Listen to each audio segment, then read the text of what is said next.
আমার এক্স মারা গেছে।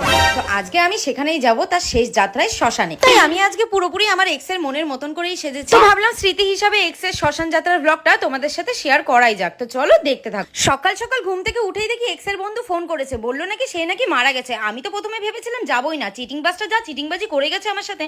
তারপরে ভাবলাম যে না, বেচারা অকালে মারা গেছে যখন, চলো একবার গিয়ে দেখেই আসি। যতই হোক সে আমার 23 নম্বর এক্স বলে কথা। তো আমি এখানটা অল্প করে রেডি হয়ে নিচ্ছি। তো গাইস, তোমরা কিন্তু এখানটা কেউ বাজে কমেন্ট করো না, কারণ আমার এক্স কিন্তু আমি এরকমই ভীষণ গ্ল্যামারাস লুকে দেখতে পছন্দ করতো। এই যে তোমরা আমার চুলের কালারগুলো দেখতে পাচ্ছ, আমার এক্স কিন্তু আমার এই চুলের কালারগুলো ভীষণই পছন্দ করতো। আর সে আমায় বলতো আমায় নাকি শর্ট ড্রেসে ভীষণ সুন্দর লাগে। তাই ভাবলাম বেচারা যখন মরেই গেছে অকালে, তো যাই একবার গিয়ে শেষবারের মতন তাকে এরকম সুন্দরভাবে সেজে গুজে তার শেষ যাত্রায় সঙ্গী হই। এবার তোমাদের মনে প্রশ্ন আসতেই পারে যে সে আমার এক্স হলো কিভাবে। তো চলো সেই গল্প তোমাদের সাথে শেয়ার করি। একদিন ঝড় বৃষ্টির রাতে আমি তাকে অনেকবার করে ফোন করছিলাম, মানে ফোন করেই যাচ্ছিলাম, কিন্তু সে কিছুতেই আমার ফোন ধরছিল না। তারপরে সে আমায় 30 মিনিট পর ফোন করে বলে যে বাবু আমি বাথরুমে গেছিলাম। তো সেই জন্য আমি তার সাথে ব্রেকআপ করে নিয়েছি, কারণ সে আমায় কথা দিয়েছিল সে আমার পারমিশন ছাড়া কিন্তু হাঁক দিয়ে মুততে কোনো কোথাও যাবে। সেই জন্য আমি তার সাথে ব্রেকআপ করে নিই। আর এছাড়াও কিন্তু সে আমার সাথে অনেক চিটিংবাজি করেছে, যেমন আমায় বলতো যে তুমি না খেলে কিন্তু আমি খাবো না, এদিকে নিজে কিন্তু গিলে বসে থাকতো।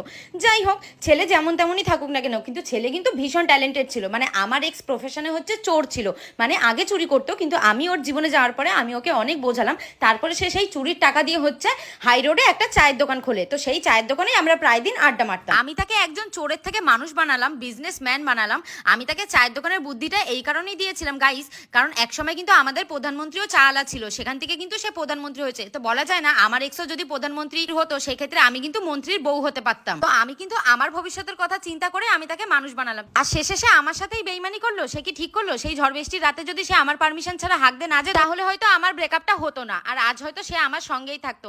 আমাকে আমার এক্স এর বন্ধু বললো যে তোমার সাথে ব্রেকআপ হওয়ার পরে ও কিন্তু আর কোনোদিনও হাঁক দে যায়নি। কিন্তু গতকাল রাতে সে আর কোনো রকম ভাবেই চেপে রাখতে না পেরে হঠাৎ করে জঙ্গলে হাঁক দে যায়। তারপরে হঠাৎ করেই যখন ঝড় আসে আর তার মাথার মধ্যে কলা গাছ পড়ে সে মারা যায়। তো এখনো কিন্তু তার বডিটা কলা গাছের তলায় চাপা পড়ে আছে। আমি আর দেরি না করে এখানটায় রেডি হয়ে গেলাম, বুকের মধ্যে হাজার কষ্ট চাপা দিয়ে। বুকের ভেতরটা কিন্তু ফেটে যাচ্ছে কান্নায়, কিন্তু জলদি করে যাই বেচারা দেহ উদ্ধার করে